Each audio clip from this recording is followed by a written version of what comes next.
সকাল সকাল ডুমুরের তরকারি রেসিপি করব।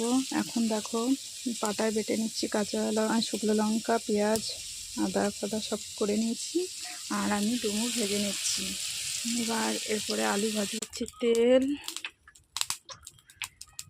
দিয়ে দিচ্ছি, পেঁয়াজ কুচি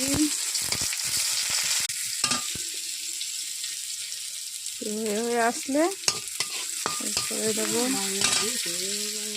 আদা বাটা, রসুন বাটা, জিরে বাটা, একটু হলুদ, লবণ,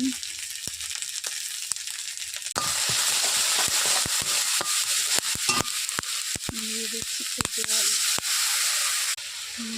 কাঁচা লঙ্কা এই হয়ে এসছে। এবার দিয়ে দেবো আলু, হয়ে এসছে। এখন